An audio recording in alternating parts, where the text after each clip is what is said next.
చిరంజీవికి పవన్ కళ్యాణ్కి కలిపితే ఎంత స్టారో ఈ సినిమా రామ్ చరణ్కి అంత పెద్ద స్టార్కి తీసుకెళ్తుందని 600 crore పక్కా బ్రో.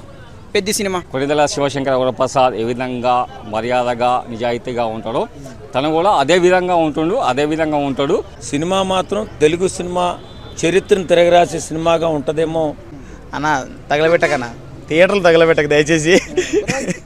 హాయ్ సార్, నమస్తే. సో పెద్ద గ్లిమ్స్ వచ్చింది కదా రామ్ చరణ్ బర్త్డే సందర్భంగా, ఎలా ఉంది సార్ ఈ పెద్ద మూవీ?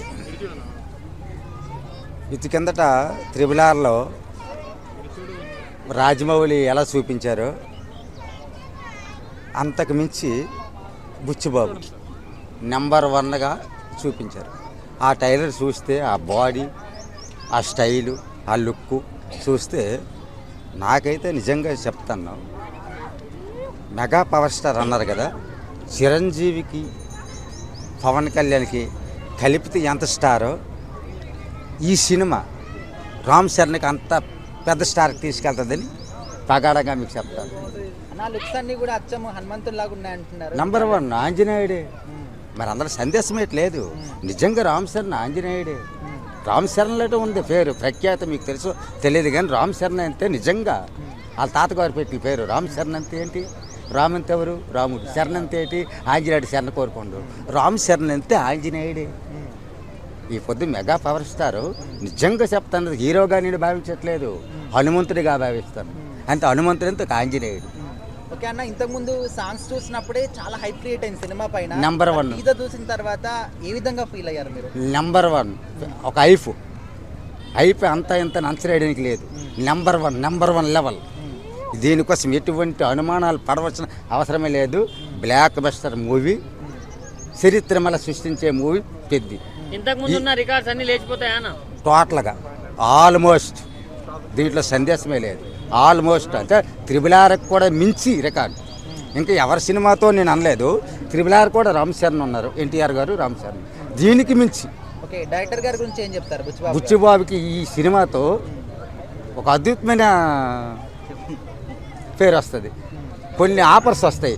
ఇంకా పెద్ద మహేష్ బాబు, ఎన్టీఆర్ వీళ్ళందరూ కూడా బుచ్చిబాబు దగ్గరికి వెళ్ళవలసిన పరిస్థితి వస్తుంది. మాతో సినిమా తీయండి అని బుచ్చిబాబుకి అంత పేరు. చాలా బాగా ఎక్స్పెక్ట్ చేస్తున్నాం బ్రో, చాలా బాగుంది. అన్నని చూడగానే రామ్ చరణ్ అన్నని సూపర్, ఒక స్క్రీన్ మీద ఎలా చూస్తాం ఇంకా, కానీ ఇప్పుడు ప్రజెంట్ టీజర్ చూడగానే చాలా బాగా ఎక్సైట్గా ఉంది. బుచ్చిబాబు గారి గురించి ఏం చెప్తారు? బుచ్చిబాబు గారి గురించి చెప్పాల్సిన అవసరం లేదు బ్రదర్. ఉప్పెన సినిమా ఆల్రెడీ చూసినాము, ఉప్పెనని మించి ఉప్పెన ఇస్తాడు ఇందులో అని తెలుసు. మరి ఫ్యాన్స్ అందరూ గుడి కడతారు అనుకోవచ్చా? గుడి కట్టతారు కంపల్సరీ, అది బుచ్చిబాబు గారికి మాత్రం కంపల్సరీ. ఒక మాటలో చెప్పండి బ్రో, రామ్ చరణ్ గారి గురించి ఏం చెప్తారు? రామ్ చరణ్ అన్న అంటే బంగారం అండి. ఫస్ట్ ఆఫ్ ఆల్ చెప్పాలంటే ఎటువంటి ఓవర్ కాన్ఫిడెన్స్ లేదు. ఒక స్టార్ హీరో కొడుకు అనే విషయమే మర్చిపోతాడు సెట్ల. నేను ఆయనతో వర్క్ చేశాను కాబట్టి చెప్తున్నాను, సెట్ల బంగారం లాగా ఉంటాడు ఆయన.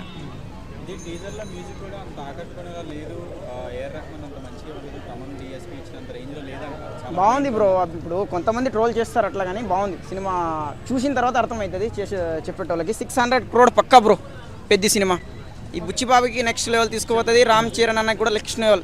ఇప్పుడు ఈ సినిమా టీజర్ హనుమంతుని ఆ గెటప్ ఆ విధంగా కనిపిస్తుందంటే నిజంగా చెప్పాలంటే ఆ హనుమంతుని కృప కూడా ఉంది తనకి. సో ఆ బ్యాటు అవన్నీ చూస్తూ ఉంటే ఇది దైవ సంకల్పంతో కూడుకున్నది. ఇది ప్రేక్షకులు ఆదరిస్తారు. ఈ సినిమా సూపర్ డూపర్ హిట్ అవుతుందని నేను కోరుకుంటున్నా. ఇప్పటి వరకు చిక్రీ సాంగ్ కానీ అని చెప్పి సాంగ్స్ వచ్చాయి. సో వాటి వల్ల ఆల్మోస్ట్ ప్రపంచవ్యాప్తంగా చాలా బజ్ వచ్చింది రీల్స్ వల్ల. అయితే ఇప్పుడు ఈ టీజర్ తోటి ఇంకా డబుల్ రేంజ్ లో హిట్ అయింది, అంటే ఆ రేంజ్ లో బజ్. ముఖ్యంగా చెప్పాలంటే రామ్ చరణ్ పాటలో ఎంచుకున్నట్టే దాంట్లో వాల్యుబుల్గా ఉంటుంది. లిరిక్స్ బాగా ఉంటాయి. ఆ స్టెప్స్ కానీ తనకు అనుకూలంగా ఉండే విధంగా తను అక్కడ మాడిఫై చేస్తారు ఎవరైతే మ్యూజిక్ వాళ్ళు ఉంటారో. డిఫరెంట్గా ఉంటుంది, ఎందుకంటే వాళ్ళ ఫాదరు గతంలో చేసిన సినిమాలో ఆ పాటలు తను ఆ డ్యాన్స్ చూసి ఆ విధంగా నేను కూడా ఉండాలని కోరుకుంటాను. ఫస్ట్ నుంచి కూడా సేమ్ వాళ్ళ డాడీ లాగానే డ్యాన్స్ చేసుకోవాలి, వాళ్ళ డాడీ లాగానే ఉంటుంది మొత్తం. ఏదేమైనా సరే వారసత్వం అనేది ఉండాలా, వారసత్వం నేర్చుకోవాలా, వారసత్వంతో మర్యాద అవన్నీ కూడా ఉండాలా. సో అయితే కొణిదెల శివశంకర వరప్రసాద్ ఏ విధంగా మర్యాదగా నిజాయితీగా ఉంటాడో తను కూడా అదే విధంగా ఉంటాడు. మామూలుగా లేదండి. ఆంజనేయ స్వామి భక్తుడు, ఆంజనేయ స్వామి పేరు పెట్టుకున్నటువంటి రామ్ చరణ్ తేజ్ ఆ గ్లిమ్స్ చూస్తుంటే ఒళ్ళు గగురు పడిచి తెలుగు సినిమా ఇండస్ట్రీ చరిత్ర తిరగరాసే విధంగా ఓ అద్భుతమైన పర్ఫార్మెన్స్తో సినిమా రాబోతుంది అనిపిస్తుంది. ఎందుకంటే అందులో పాటలు కానీ ట్రేజర్లు కానీ ట్రైలర్ కానీ మనం ఉంటే ప్రపంచ స్థాయిని ఈవేళ తెలుగు సినిమా ప్రపంచ స్థాయికి వెళ్ళింది. అందులో ఒక మచ్చు తుణుకులాగా పెద్ద సినిమా కూడా నిలవబోతుంది అన్నంత ఇదిగా, అంత అద్భుతంగా, అంత ఆనందంగా ఈ శ్రీరామనవమి రోజు ఆ రాముని భక్తుడు ఆంజనేయ స్వామి మనకిచ్చిన గిఫ్ట్లా అనిపించింది పెద్ద సినిమా గ్లిమ్స్. ఎంత బాగుందండి నిజంగా. బుచ్చిబాబు గారు ఆంజనేయ స్వామిని చూసినట్టే ఉంది. తర్వాత వేళ అది రిలీజ్ చేయడం చూడండి, అది ఎలా కలిసి వచ్చిందో. అది చూస్తుంటే ఒళ్ళు గగురు పొడుస్తుంది. నిజంగా బుచ్చిబాబు గారి ఆలోచనలు ఎలా ఉంటాయంటే ఆయన చేసింది ఒక సినిమానే కానీ అదో రకమైన డిఫరెంట్ ఆలోచనలు. బ్యాట్ ఇంతవరకు చాలామంది క్రికెట్ ఆడారు, ఆ రకంగా ఆడిన క్రికెట్ చరిత్రలో ఎప్పుడు చూడలేదు. అదొక చరిత్ర. ఇప్పుడు ఈ యుద్ధంలో గదని వాడాడు, ఇక్కడ ముష్టి యుద్ధం అనుకుంటా ఇది. చూస్తుంటే ఈ డిఫరెంట్ వేలో కనిపిస్తుంది. ఏదైనా బుచ్చిబాబు గారు మన తెలుగు సినిమాకి ఇండస్ట్రీకి దొరికిన ఒక ఆణిముత్యంలాగా కనపడుతున్నాడు. ఖచ్చితంగా ఆయన కూడా రికార్డులు తిరగరాసే సినిమా పెద్దిని తీసుకొచ్చారు. సాంగ్స్ చూడండి ఎంత అద్భుతంగా ఉన్నాయో. అలాగే వేళ శ్రీరామనవమి రోజు శ్రీరాముని ఆశీస్సులతో గ్లిమ్స్ వదిలి పెద్ద హిట్ కొట్టారు. సార్ ఇప్పటివరకు కుస్తీ పోటీలు అంటే మనకు దంగల్ లాంటి సినిమాలు గుర్తుకొస్తాయి. ఇక మీదట ఇదే సినిమా గుర్తుకొస్తుంది అంటారా? కుస్తీ పోటీలు అని ఆట అని పేరు వస్తే ఖచ్చితంగా ఉండేలా ఉందండి. కుస్తీ పోటీ కాదు, క్రికెట్ పోటీ కూడా అలానే ఉంది. ఏందేదో మరి నాకు అర్థం కాదు కానీ కొంచెం 1970 ఆ టైంకి వెళ్ళారేమో అనిపిస్తుంది. ఎందుకంటే ఆ టైప్ ఆఫ్ యుద్ధాలు కానీ అప్పుడు ఆ కుస్తీ పోటీ కానీ ఆ తర్వాత క్రికెట్ బ్యాట్ని చూస్తే మేము చిన్నప్పుడు ఆడాము. టెంకబొడుతులతో ఆ రకమైన గుర్తింపు రావడం డిఫరెంట్గా కనపడుతుంది సినిమా.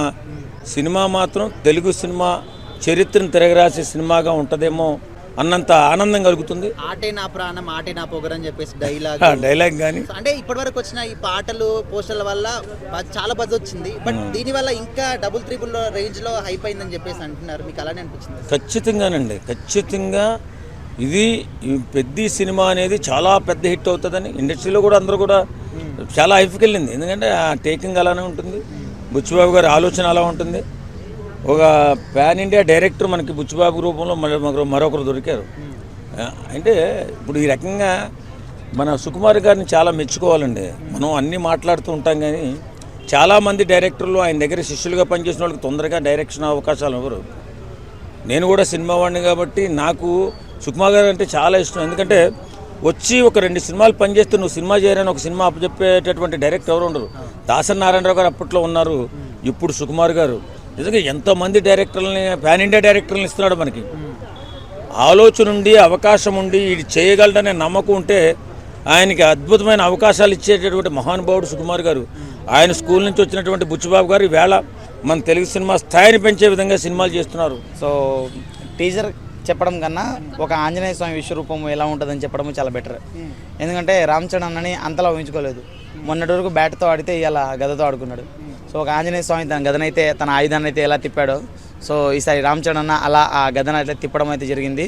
సో అది చెప్పాడు కదా, ఆట అయినా వేటైనా మన పొగురు సంథింగ్ ఏదో చెప్పాడు, అది హైలైట్ అనిపించింది డైలాగ్ కూడా. సో కట్అవుట్ ఎలా అనిపించింది? కట్అవుట్ అదే చెప్తున్నాను కదండి, లిటరలీ ఒక ఆంజనేయ స్వామి విశ్వరూపం కనబడ్డది. అంటే మనము హనుమాన్ మూవీ చూసి దాంట్లో తేజ సజ్జ లైక్ అతను బక్కగా ఉన్నా కానీ అతని కళ్ళల్లో ఆంజనేయ స్వామి ఎట్లయితే కనబడ్డాడో, కానీ ఇక్కడ అలా కాదు, టోటల్ బాడీ మొత్తం కట్అవుట్ అంతా ఆంజనేయ స్వామి కనబడ్డు. అదే హైలైట్ అనిపించింది. శ్రీరామనవమికి వదలడము ఇది చాలా అంటే సస్పెన్స్గా వదిలేయడము అది చాలా సర్ప్రైజ్ అనిపించింది. ఇప్పటివరకు ఆ పాటలు పోస్టర్లకి విపరీతమైనటువంటి హైప్ వచ్చింది. మరి ఈ టీజర్ తోటి ఇంకెంత హైప్ ఫీల్ అయ్యారు ఫ్యాన్స్? ఈ గ్లిమ్స్ తోటి నేను ఒకటే చెప్తాను, ఆ పాటలకి ఈ గ్లిమ్స్కి సంబంధం లేకుండా వచ్చింది. కాకపోతే శ్రీరామనవమి అని వచ్చింది. కుస్తీ పోటీ గురించి సో అన్న క్రికెట్ అన్నాడు, మరి కుస్తీ పోటీ అన్నారు. బుచ్చిబాబు అన్న ఇద్దరిని పెట్టుకొని తీస్తున్నాడేమో సినిమా. డబుల్ యాక్షన్ అదే డబుల్ యాక్షన్ మీరు ఉంటున్నారేమో, మరి రామ్ చరణ్ ఇద్దరు ఉంటున్నారేమో. ఆ సస్పెన్స్ అయితే ఖచ్చితంగా మనం చూడాలి థియేటర్కి వెళ్ళే. సో బుచ్చిబాబు అన్న ఏదో ప్లాన్ చేస్తున్నాడు అన్న, తగలబెట్టకన్నా థియేటర్లు తగలబెట్టక దయచేసి. టీజర్కి ఇంత హైప్ క్రియేట్ అయితే రేపు పొద్దున సినిమా వచ్చిన తర్వాత ఎట్లా ఉంటుంది అనుకుంటున్నారు సినిమా? చెప్పాను కదా బ్రో ఇందాకనే, తగలబెట్టకండి అన్న అని. తగలబెట్టేస్తారు, ఖచ్చితంగా తగలబెట్టేస్తారు.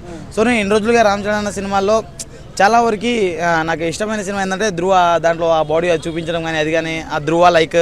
ఆ తర్వాత నాకేంటంటే మగధీర అప్పట్లో నా చిన్నప్పట్లో ఇంకా ఆ చిరుతలో ఉండేది కదా, ఆయన దిగినప్పుడు ఇట్లా చేయబెడతాడు, ఇట్లా చేయబెట్టి ఉరికెట్టు నేను చిన్నప్పుడు అలా అని చెప్పేసి.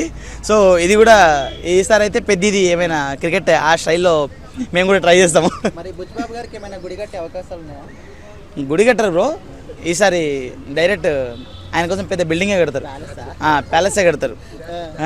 మరి ఈరోజు ఆయన పుట్టినరోజు కూడా కదా, 41వ పుట్టినరోజు, ఏం చెప్తారు పుట్టినరోజు సందర్భంగా? హ్యాపీ బర్త్డే చెప్తాం బ్రో.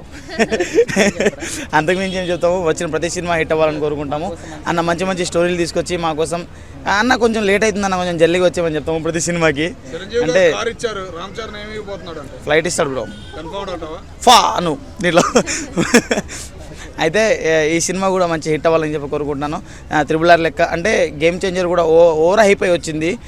గేమ్ చేంజర్ అది కూడా చాలా మంచి సినిమా, దానికైతే కొంచెం నెగిటివ్ టాక్స్ అయితే వచ్చాయి.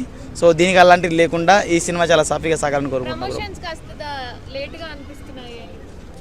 లేట్ ఏం లేదండి, లేట్గా వచ్చిన లేటెస్ట్గా వస్తాడు, అది రామ్ చరణ్ స్పెషాలిటీ, అది దాంట్లో తప్పే లేదు. ఆయన గంట ముందు ప్రమోషన్ చేసినా, సంవత్సరం ముందు ప్రమోషన్ చేసినా ఆ ప్రమోషన్ ఒకటే, ఎప్పుడు చేసినా ఒకటే ప్రమోషన్. లేదండి ఈసారి పోస్ట్ పోన్ అయితే చాలా కష్టం అయిపోద్ది మాకు. అంటే మేము చాలా హైప్లో పెట్టుకున్నాము, మళ్ళీ ఇంకా హైప్ ఎక్కించుకొని గుండెపోటు తెచ్చుకోలేము. ఏంటంటే కుస్తీ బాడీ పరంగా బాడీ అయి చూస్తుంటే ఎదురు వచ్చిన కూడా చూస్తుంటే కుస్తీ పోటీలు చాలా పూర్వకాలంలో ఏంటంటే తూర్పుగోదావరి పశ్చిమ గోదావరి సైడ్ ఎక్కువగా ఈ ఆడేవాళ్ళు. ఆ చరిత్ర బాగుంది వాటికి, ఆ చరిత్ర మళ్ళీ భీమవరం చరిత్ర చూపిపోతున్నాడా అన్న ఫీలింగ్ అయితే నాకు కలిగింది. కొంతమంది రామ్ చరణ్ గారికి లుక్స్ సెట్ కాలేదు అంటున్నారు. ఇక అనే వాళ్ళ గురించి మనం పట్టించుకోవాల్సిన అవసరం లేదన్న, ఎంత కష్టపడ్డా అన్న ఒక ఫీలింగ్ అయితే నాకు కలిగింది. ఆయన బాగా కష్టపడ్డాడు ఈ సినిమా కోసం అన్న ఒక ఫీలింగ్ అయితే నాకు కలిగింది. టీజర్ని బట్టి సినిమా ఎలా ఉండబోతుంది అంటే మీరు ఏం చెప్తారన్న? అటు రెండు చూపించాడన్న, ఒకటి సంతోషం ప్లస్ ఒక పల్లెటూరు విధానం ప్లస్ మన సంస్కృతి పాత విధానం ఎట్లా ఉండేది అనేది చూపిపోతున్నాడు ఈ సినిమాలో అన్న ఒక హ్యాపీనెస్ నాకు. ఓవరాల్గా ఈరోజు రామ్ చరణ్ గారి 41 అంటే 41వ పుట్టినరోజు, ఏం చెప్తారు? పుట్టినరోజు శుభాకాంక్షలు అన్న. మన చాలా కష్టపడుతున్నాడు ఆయన, ఈ సినిమా తర్వాత అయినా కొద్దిగా రిలీఫ్ తీసుకుంటే బాగుండిద్దని నేను కోరుకుంటున్నాను. అంటే చాలా మంది రామ్ చరణ్ గారి లుక్స్ ని హనుమంతుడితో పోలుస్తున్నారు, ఆ బాడీ షేప్స్ అన్ని కట్అవుట్స్ అన్ని చూసి. శ్రీరామనవమికి హనుమంతుడు వచ్చేసిండు అని చెప్పి మాట్లాడుతున్నారు. అనుకోవచ్చు మేడం, ఆ మాట కూడా కరెక్టే. ఏంటంటే ఒక ఫీలింగ్ అనేది కలిగింది మేడం ఇవాళ పొద్దున చూస్తే. ఒక రకంగా ఏంది ఇంత కష్టపడుతున్నాడా, సినిమా కోసం ఇంత కష్టపడతారా హీరోలు అన్న ఒక హ్యాపీనెస్ అయితే నాకు మొదలైందమ్మా. ఈరోజు బుచ్చిబాబు గారికి మంచి సక్సెస్ వస్తుంది కంపల్సరీ అమ్మా. బుచ్చిబాబు గారి పేరు మరియు చరిత్రగా మోగబోతుంది ఈ సినిమాతో అన్న మాట అయితే నాకు ఈరోజు వినపడింది.